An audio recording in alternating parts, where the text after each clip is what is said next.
guys, welcome back to RC Everyday. So I got still a ton of interest in this little EasyRC Glacier pickup.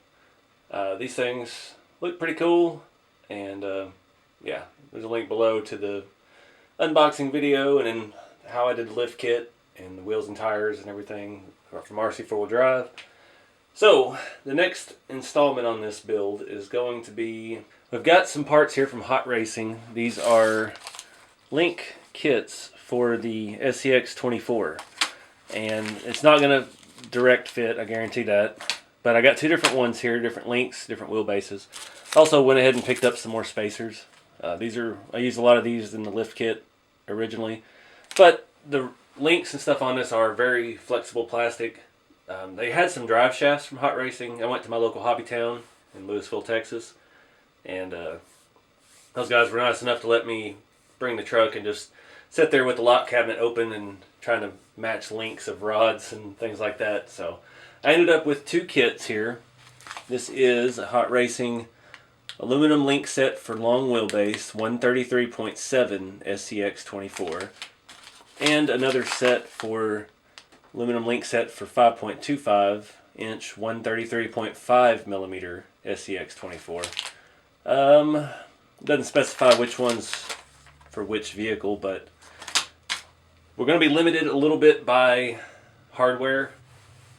I think the way the shocks mount on this and stuff is going to create some issues, but I do want to at least swap out the lower rods on this thing, because, or 4-link arms, because they are super flexible, and now we've lifted it to a very weak point. So I think I've got the right length of pieces in here. So the SCX24 does have a triangulated upper link. I don't know if that goes on the front or the rear. I've never had one. We will not be using that.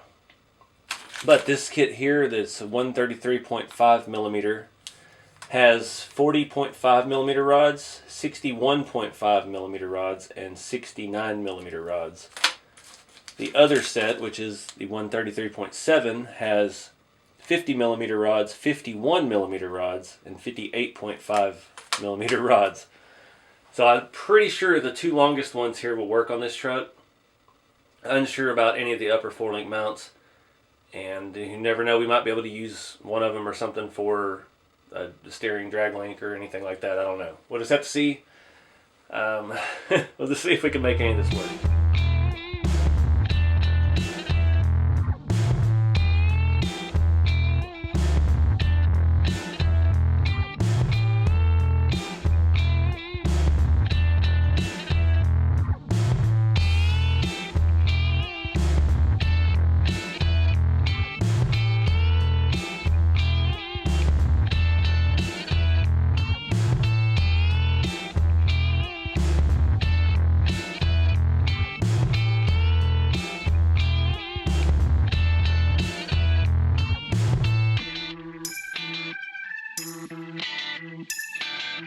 Alright guys, got the rear end kind of stripped down. I left the upper links in for now.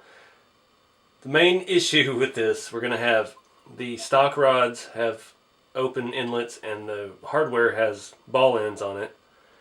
And the Hot Racing stuff has a metal ball end made into the rod end. So, first issue is I don't have a lot of hardware this size. And actually, that won't even fit through there, so we're going to have to go down a size in hardware, 2 millimeter. And yeah, try to figure out how to adapt this, because it would be easy just to throw a 2 millimeter screw in there and a nut on the axle and could make it work, but the shock attaches, and these cheap shocks have a need for a ball end, just like the factory rods do. So that's going to create a huge problem here. So I'm very limited on the hardware I have in this size. Most everything 1/10 scale crawler is M3.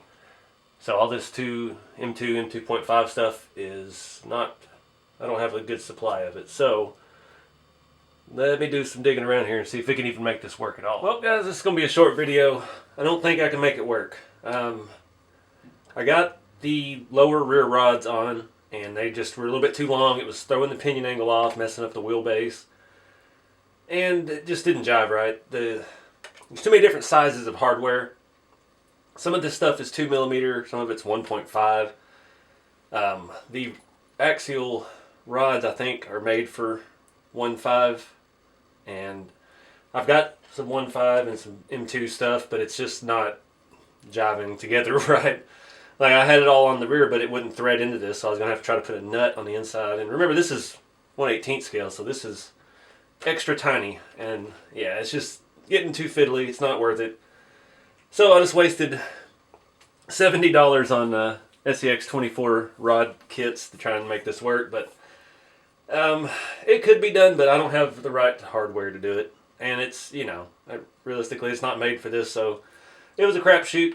But now I got to try to put everything back and get this thing back on its wheels and tires, and yeah, we'll go from there. Well, I thought I could go ahead and upgrade my steering link with it, but again, different size hardware. So now we're back up to, I guess, 2mm with the balls made onto the end here. For that, this end has a 1.5. So yeah, this one end would work.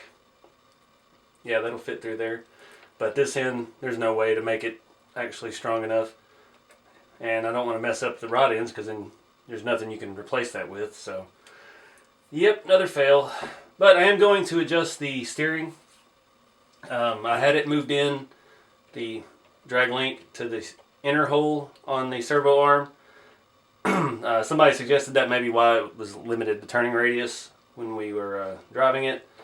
I did it to correct the steering angle, but I think we're going to go back and see if we get a little more steering out of it. Can't make this whole thing be a total failure, so I'm going to put all this back together and we'll see if that does anything. Alright, well, got a little more steering back, so this whole video wasn't a total waste.